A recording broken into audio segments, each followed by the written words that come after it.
Welcome in the AL Recruiting Power 5 podcast, and where we ask all of our guests 5 questions. And tonight I'm excited to have on Nick Mobley. He's a personal friend. I got to know him when I was his team chaplain, and so I'm excited to hear his story and kind of catch up with him. Nick, we're so glad to have you on tonight, man. It's an extreme honor to be on. It's been a while since we've seen each other, so I can't wait to catch up. Absolutely. Well, Nick, you were started out at Thompson High School, and many of our followers and viewers are going to recognize that name, Thompson. But you were there, and when you started at Thompson as a freshman, the name recognition was not there. There were some changes that happened during your high school career there. So tell us a little bit about playing at Thompson and all the things that happened while you were there. Definitely. As you said, while I was there, Thompson was definitely like the laughing stock, and it was some tough years. It was, you're going around and like, oh yeah, I'm from Thompson. You play football, you get a few giggles and laughs here and there. The toughest year for the whole program was when we went 0-10 my sophomore year, and after that, Coach Freeman came in, who's currently there. Won a bunch of championships when I was there. My junior and senior year, we went 5-5 2 years. Then I leave. He wants to win all those rings. On a serious note, it was an honor to play for him 2 years. I'm really excited to see what he's done with the program, what he's still doing with the program, and all those rings, byproduct of all the hard work that he's put himself and his staff and players.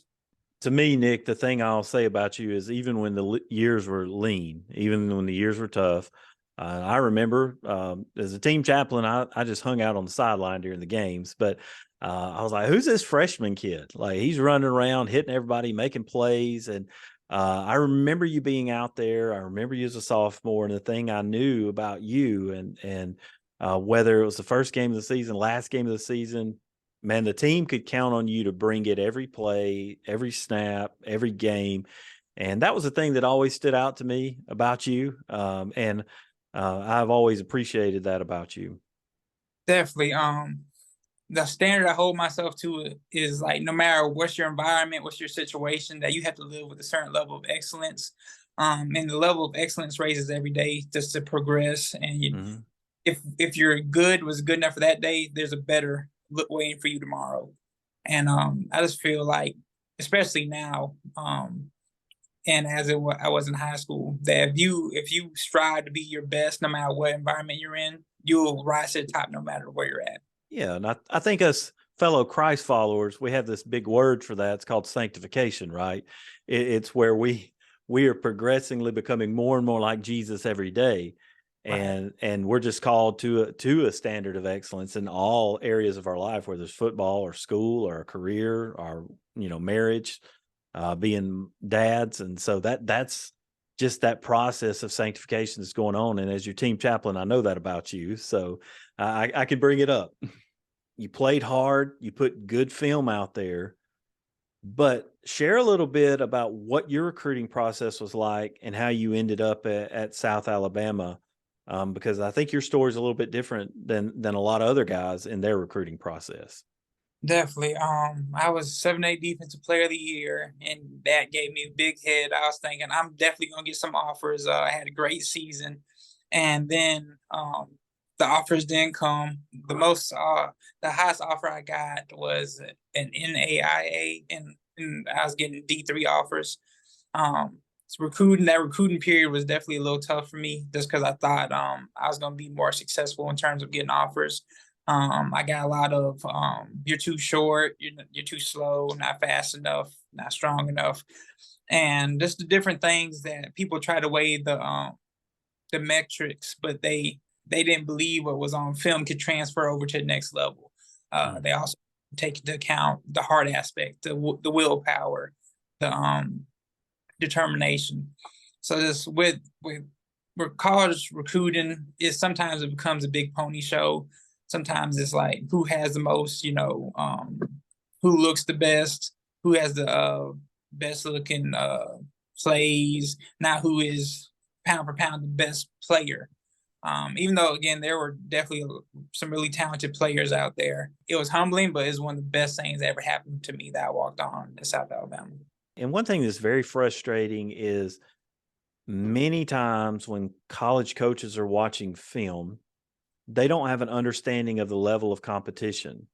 And when your film was turned on, you're playing against Hoover, you're playing against Hewitt Trussville, you're playing against, Tuscaloosa County, you're playing against Oak Mountain, Vestavia. I mean, those are just continual powerhouse programs that division or area or region, whatever it's called, is so difficult that you literally play against multiple Division I athletes with offers every week. That's one thing that just drives me crazy sometimes about the recruiting process is that, a guy may, like you said, have some better measurables, but they're playing 1A ball, and all my 1A guys, don't get mad at me. I'm not knocking playing 1A football. That's just where you're growing up, and that's what you got to do. Nobody can tell me that playing in 1A is the same as playing against 7A competition week in and week out. And you did that, and you were the 7A Defensive Player of the Year. And so, you had every right to be frustrated in that process. Yeah, like I said, I would say no, I wouldn't, but like I said, I was. If it's college coaches, their job, again, to evaluate talent, and again, sometimes it becomes a thing of I'm not going to touch them until somebody else touches them. Or if I need, like, again, I need like a reason to justify my actions. I think sometimes there needs to be a higher level of evaluation, a higher level of scouting than just I'm gonna wait till somebody else gets them. You see here and there like some players, teams take a chance on them, but when you look at their film or when you look at their like what they've done, it's like it really wasn't. They didn't take a chance on this person. They did their homework and they executed their job at a high level. So I think college coaching, more in particular college recruiting, the skill of recruiting definitely needs to take a step forward, because if you have to wait on somebody else in the profession to take a chance on somebody, what does that say about your skill set? And again, I'm not bashing college coaches, but there should be a high standard of if they can play, they can play. If they can't, they can't. Your ability to judge somebody if they can play shouldn't be based off another coach, another team. Well, and the thing I'll say is this is like make an offer, trust what you see on film, and go with it. Kind of as you talk about the college process and you got recruited, you went to South Alabama, your walk on there. Tell us about the jump from college or from high school to college, what that was like, and what was the toughest thing about that? Definitely. I said the hardest thing for me was just being thrown into a new environment, because you used to live with your parents. You used to you're gonna go to the school parking lot. Your classes are all set up. You can go to all your classes every day. Then you get to college. Some days you have class, some days you don't. You have to make sure you eat. You gotta make sure you go to practice. Make sure you study. Nobody's gonna really hold your hand. If you miss like a advising appointment, or if you want study hall hours, or if you want to hit office hours with the teacher, that's really all on you. You get little guidance here and there from different resources on campus, but if you want to be successful, it's on you. Mhm. And of course, you can do that in high school, but the level of independence that you got to integrate into it in college is definitely a big step that everybody has to take, no matter where you're from. That's a great answer. I think most of the guys need to understand it's not just football that you're going to have to adjust to. It's going to be life in general, all of it. Definitely. I know people would say, like, I got to go to this school because of football. And it's like, I would tell a recruit, beyond the football, go somewhere that you like. If you didn't play football and you wanted to live there, that'd be your first place to live. Because you, more than anything, before you go to practice, before you even go to classes, you got to live there. Mm-hmm. Then you got to think about the academics. Only a small certain group, small portion of people go to NFL, and we hype these people up. We gas these kids to to go for the NFL, and when they don't make it, they're like, it's like, well, I don't know what to tell you now. And the real understanding is that if you look at human history, Rome now, before Rome, um, time of Jesus, you see that the most influential people on this earth were not athletes. Mm-hmm. People get caught up in like, oh, I gotta be an athlete. Most people that changed the world, they weren't athletes. They were engineers, they were politicians, they were teachers, they were activists, and we put so much weight towards catching the ball or hitting the ball or shooting the ball that we forget what really changes the world. The people who put it impact on the world, on its people, not just playing on it. Sports is a route to do great things, but it's not the be all end all. Like when I got on campus, I was an engineer. Again, sometimes I miss class, miss practice. Sometimes I'll go to, like, not sometimes, all the time I go to class, dead tired, stay up till like 12, wake up for more workouts. And a lot of times people just get caught in football. But again, if football ended, what would your life be? Because some point people will rely on a game to make them happy. And when they realize they get there, it's like, well, this is not what fulfills me. You relied on a kid's game that pays a king's ransom to make you happy. And you're surprised that it doesn't, because that can't fulfill your soul. And at a certain point, your body's gonna give up on you. So it can't fulfill your physical needs that way either. But if you have a healthy relationship with football, understand that the business of it and the nature of the sport is going to use you, that you can use it to have as much fun as you can on the field. Like, it's a really fun game. It's a crazy fun game. You can use it to pay your education. I was a walk-on. Like, I have a little bit of student loan debt. Like, understanding, like, there's some people who have built up student loan debt. They're still paying it. Mm-hmm. You understand perspective of some people have like $100,000 in student loan debt. Some people like are not going to class because they have a whole scholarship paid for it. But some people are crying at night thinking, if I could only get some money to go to school, I could change not only my life, but my family's life. And we get a full perspective of, you can really, and college is not the only way that you can go there. You can be great in other ways than college, but it's a route. And again, if you're going to get free education, you can use it as a catalyst to propel your whole future forward. Not only the future of you, but future of your family. This was really big for me. When I got my scholarship, I earned a scholarship about a year and a half of me being on team, and my parents were able to renovate the house. And that was, people like thinking, oh, you made them tackles and you great football career. And it's like one of the most proudest parts of my college career, off field and on the field, was the fact that my parents could renovate the house because they didn't have to worry about paying for my school. Wow. That's incredible. That's incredible, Nick. Your time at South, you get the scholarship, you use that to really, for your parents to remodel their house. And man, what an incredible testimony to your family, to you as a player.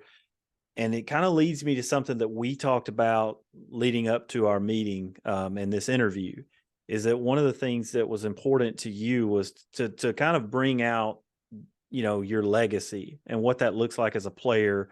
You play in high school ball, play in college ball, in a time where I think so often players aren't thinking about that. It's all about how much NIL money can I make? It's all about where do I transfer to get on the field the fastest?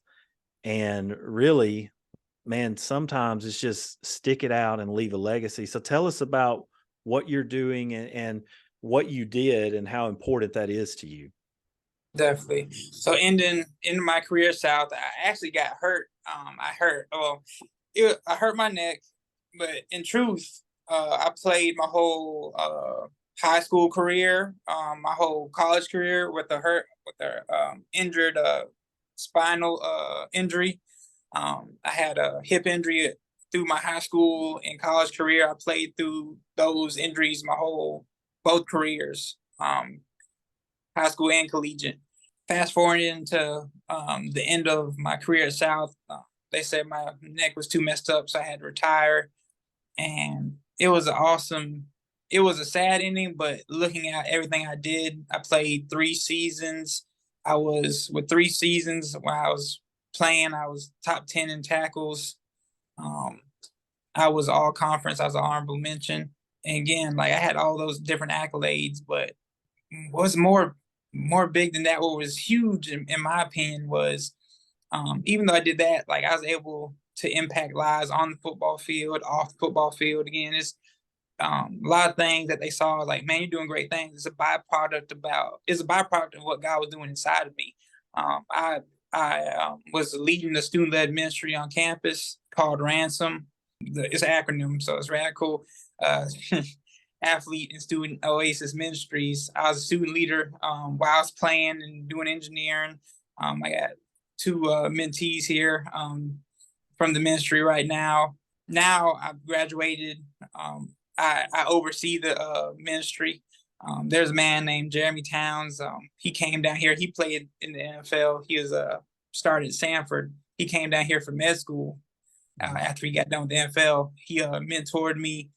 He started Ransom at Sanford. He started one down here. He took me under his wing. He went back up to Birmingham to be a big doctor. He's doing big things up there. And we got Ransom up there too. And it's been an honor just to serve the students. It's been an honor just to serve the kingdom. There's another organization called Modern Day Fitness, MDF.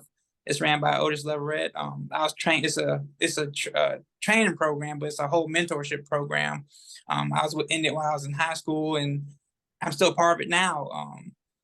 And one of my friends asked me, he's like, "What's more important to you? Or what was more instrumental into making you, Ransom or MDF?" And I told him, "What's more important when you run, your left leg or your right leg?"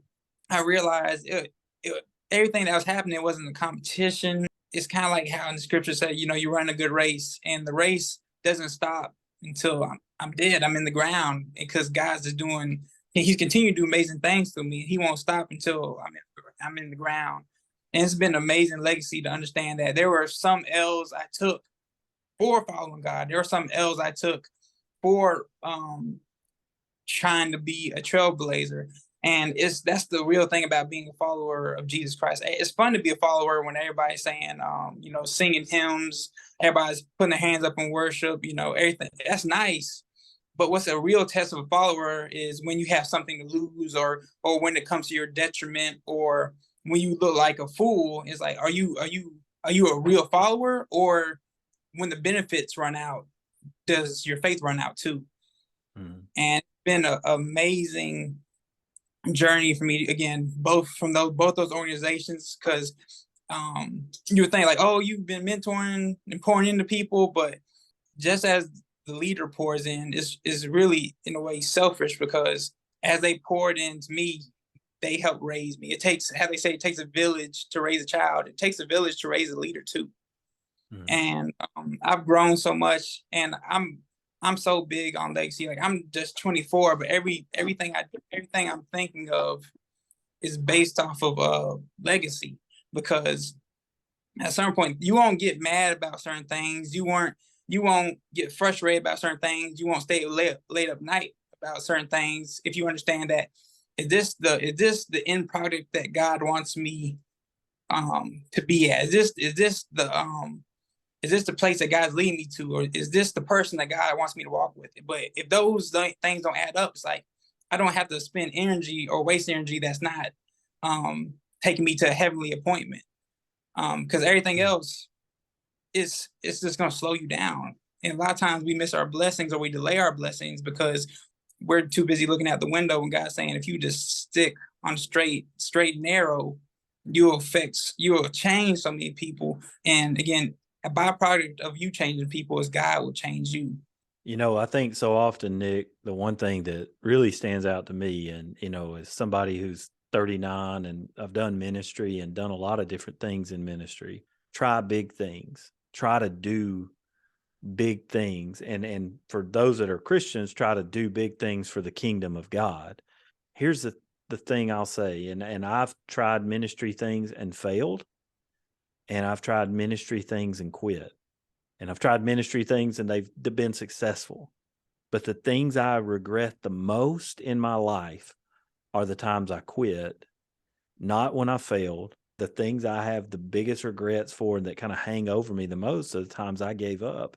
And most of the time, actually 100% of the time, it was because I got in the way and I quit letting God do the work. The head coach, Coach Womack, he's coach South Alabama right now. He helped me get an internship at a place called Hargrove, and I'm working as a structural engineer there right now. I'm still helping out with the team for South right now. And this has always been my statement, and it aligns with everything I'm doing right now in terms of engineering, ministry, and helping coach. I always ask God, may I build cities and the people in them. And I said that statement in high school, and it just shows you how faithful God is. Even when I wasn't faithful, He was faithful to fulfill every part of that prayer, and He's adding more onto it. The only way I can lift you up is if I stand up. So if we're all going up, the sky's the limit, and not even the sky's the limit. Where God takes us is the limit, and I can't wait to get to the end of that. Because, like I said, by that time they got to be putting dirt on the grave. Yeah. By that time, it didn't matter about the destination. It was just about following the great God. Well, Nick, I don't think you can end it any better, buddy. And I'll say, man, I'm so proud of you, and I'm proud of what you're doing. Continue to let the Lord work through you. Stay in touch. We'll stay connected. I think a lot of what we're going to do is going to kind of cross paths in the future anyway. And man, it's been such a blessing to have you on, to see what God is doing through you, to connect with you. And we'll be praying for you, buddy. Yes, sir. It's an honor to see you, talk to you. It's been a while, Mr. Green. Like I said, this is such an honor and privilege to have a chance to be on the podcast. Yeah. AL Recruiting. If you didn't believe it, this is the place to be. Hey, I got to tag that, buddy. So, well, man, I appreciate you. Thanks, everybody, so much for listening. Thanks for tuning in. Hit the like, subscribe. And we got some other guys going to show up. They're going to say, hey, how's it going, guys? And girls. Yeah, there we go. Thanks so much, Nick. Y'all have a great night. And God bless everyone.